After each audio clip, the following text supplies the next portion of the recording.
Hey there, hi, welcome to the channel. I am Garrett, and in this video, we are talking all about some luxury, expensive home features that honestly, they just don't look like it. They're not great, and what we can do about them instead. The first thing that I just don't personally love when it comes to luxury home design, modern home design, are those long, skinny fireplaces. You all know what I'm talking about.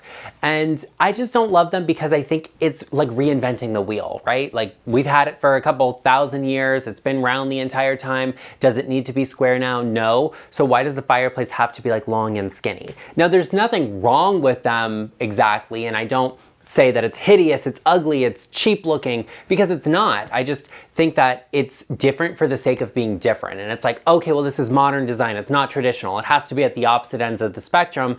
And the reality is that's not necessarily true. Having a square fireplace is a little more classic, yes, but you can modernize that through the materials you're using or through the overall design of a mantle or a surround, and have something that, yes, feels very modern, but actually has that reference point that makes it feel very timeless and elegant. And I think that's the big difference between this kind of long, slender fireplace and something that's a square fireplace. I think the long ones, you actually have to do a lot more work to them, and they can be more expensive to make look and feel luxurious. I like to see something that has, a hearth around it, or has stone or some interesting material that really enhances this. Because also, think about it.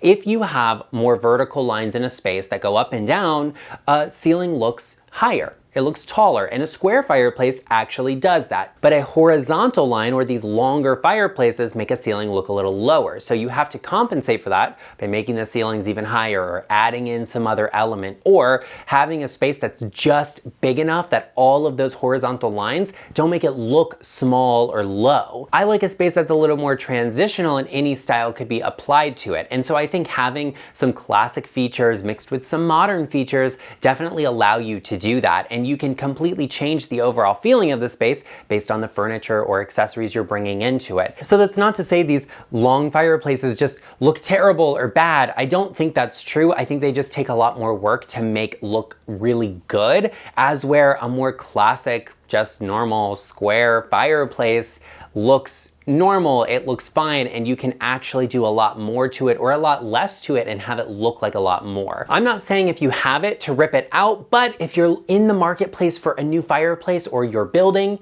I would say consider some other options as well as this and determine what your overall style is. And if you have it, look for some furniture that has a lot of those horizontal lines, that's a little bit lower, that will actually accentuate this type of fireplace and won't just contrast it or make it look out of place in your home. Let's talk about another luxury home feature that just doesn't always look great. And that for me is marble walls. Right now we're at this interesting place in design where we have spaces that are really curated, and you have a lot of vintage and mixed with interesting new pieces, and that's cool. And then you have this ultra luxury segment of design that's kind of like hotel or commercial design. And often what you see is every wall has a different surface or material applied to it. And sometimes it'll be like, oh, this has a wallpaper, and then that wall is completely covered in sheer drapes, and then this wall is completely marble, and it's a little bit too much. Sometimes it just looks overwhelming. Sometimes it doesn't look luxurious or as luxurious as you might think it does, because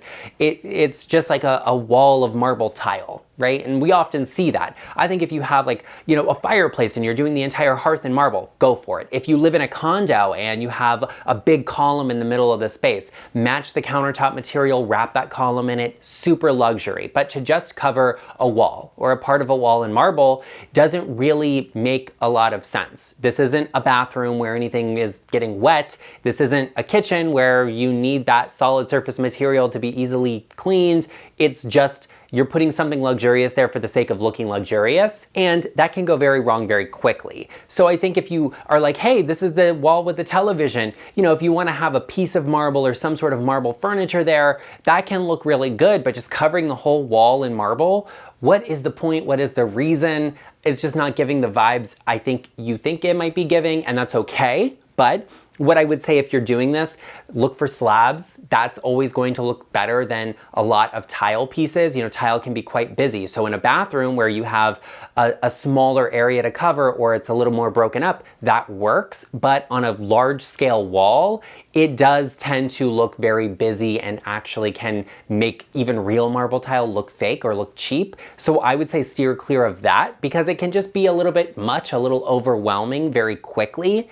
And you don't want that in your home. You know, consider something like Mediterranean design. We often were like, oh, you know, it would be so elegant and so luxurious here as if we covered the wall in stone and made it look like a wine cellar. And today we're looking at that and we consider it to be quite dated, and people are either painting that or ripping it out because it doesn't really look that great now. This is kind of the same thing and will become very dated. So I would say look for something more classic, or even just, you know, some basic drywall will do the trick. Maybe you painted a nice color that's on trend now and you can repaint it later. That's a little bit more timeless, or it's an easier job to take care of it. It's putting less money out that is going to get wasted later. You know, the marble accent wall is one thing, but we have to talk about overdoing accents in a home, period, especially when it comes to paint colors. You know, here's an example. Take this room, okay? We have a dining room here with these kind of brown tone walls, and then we have this blue turquoise-like ceiling. But then the room off of this is this kind of like really acidic green color. All of these colors are contrasting together in such a, you know, robust way, and it doesn't really look good. Each of the colors independently could be interesting. The green is a little bit more vibrant than I would opt for. I'd like to see a slightly more muted version of that, but I think it's actually kind of an interesting color. I like the brown color. It's a neutral. I personally wouldn't paint the room that dark because I think it makes it look a little dark, but I like the color. The blue could be good for accents or accessories. I don't personally think painting a room that color is great because it, once again, is a very vibrant, kind of shocking color. But each of them together, it just doesn't look good. It doesn't look luxurious. But, you know, having painted walls and having ceiling details like this painted out is actually quite expensive to do. So for me, I would have encapsulated the space in a single color. Like this dining room, paint everything this brown color, or paint everything this turquoise color, or maybe like a more muted version of it. And that would have looked more luxurious and expensive than what's actually here. And the same thing goes for the other room. If you really like that color, paint everything that color, and then use nothing else that's that color. Do interesting pieces for the furniture. That'll look more artistic. This is an example, like an alternative. This is a restaurant, right? And you can see it's got this really pretty blue-green color on the ceiling and a lot of the columns. Even the windows in the back are painted in this tone. And that's really pretty. We're contrasting that with the beautiful wood bar here. But if you look at the chairs and the furniture in this space, a lot of it has cream tones. And we have some of the other columns that are painted those cream tones. Using a really fun color like the blue for the ceiling and the doors and some of the columns here, and using natural colors like the tone of this wood, like the cream here, allow that to stand out and pop a little more. That's the accent in this space, as opposed to all of the other things that are happening, right? So look for something natural, look for a neutral to contrast with something really vibrant if you're going to do that. But every single thing doesn't need to be an accent. One accent is great, and you can accentuate that with some accessories and furniture in the space instead of painting all of the trim and doors one color and the walls another, and then everything. It's just too much. It's too overwhelming, and it's very expensive to do, but it doesn't look luxurious. It actually looks quite overwhelming, so sometimes doing a little bit less will actually get you quite a bit more. Hey there, binge watcher. I caught you, and I love that for me. I know you're liking what you're seeing, so be sure you take a moment and hit that subscribe button and join the LeChic family. While you're down there, give this video a like. It helps us out a lot, and it's gonna help you out too. But now that you've hit the subscribe button, let's get back to the video. Now, I'm gonna bring up a topic that could be considered a little bit controversial, and that is custom. Sometimes custom doesn't look good even though it's very expensive. And we need to dive into what custom is, because in my book, there's kind of two areas that people like to point to. One is like customization, you know, taking something that already exists and maybe you have it upholstered in a fabric that's not a standard option, or you change up the nail head trim, you change up the color of the wood, but it's already a piece that's designed. And I think that's kind of the area most people find themselves in, as opposed to having something completely custom made. made. Sometimes though, you have something completely custom made and you really customize it. Maybe you say, okay, we're gonna do chairs and we're gonna do the back in this color and the seat in this color and we're gonna do a cushion in this or a sofa or whatever. Sometimes you have to have something custom made because it's not regularly made, but it's not regularly made because it shouldn't be. Not everything custom is great. Not everything custom always looks good. Sometimes it's different for the sake of being different, and that doesn't always make the most sense.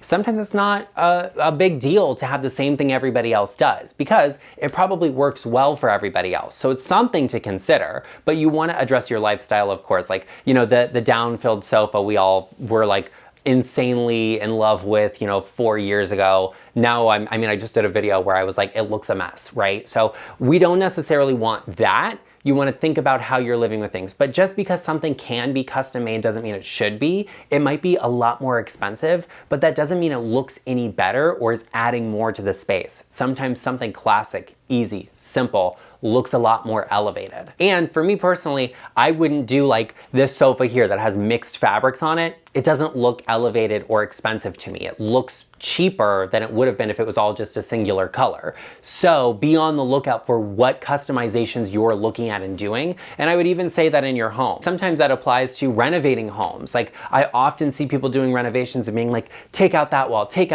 and that wall too, and open all of it up. And it's like, well, no, maybe we could have just opened that doorway a little bit and left some of the walls in place and it would have looked even better, looked more expensive, had better flow than opening every single wall up.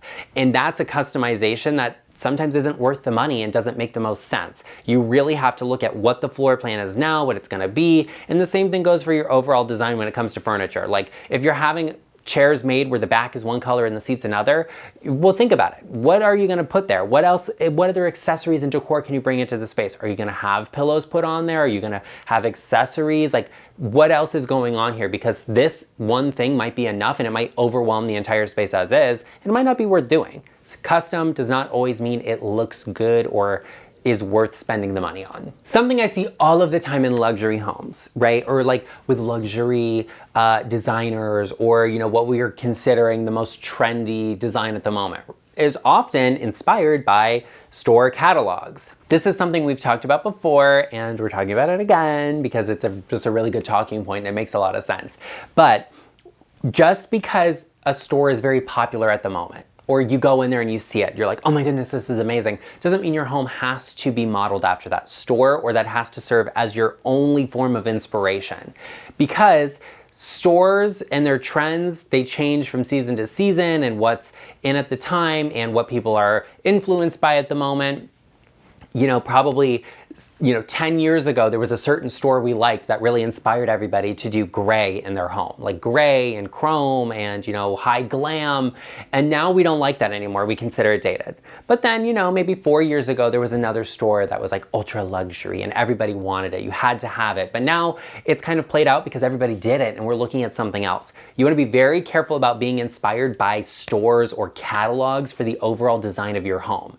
You may see something that's really interesting in them and be like, oh, this is great, because a lot of people can recognize good design more so than can create it themselves. And I think the issue there is that you're trying to create great design instead of focusing on what is going to be beautiful and comfortable for you in your home, what's useful and actually benefits your lifestyle instead of just what looks good. Because sometimes what looks good in a catalog won't necessarily look good in your home, won't necessarily be the most functional, or won't be durable enough for your family to actually live with. And that's something you've got to consider and keep in mind. And also that comes from social media. You may see an influencer whose style you really love, like mine, and maybe you say, I want that in my home, but you're not going to copy everything I did exactly. You're going to find your own version of that. And that's what makes a space personal and you, as opposed to just being like a copy and paste type situation. Whether that's from an influencer, whether that's from a store catalog, whether that is just, everybody is buying this one thing and you have to have it, or this wood tone is in right now.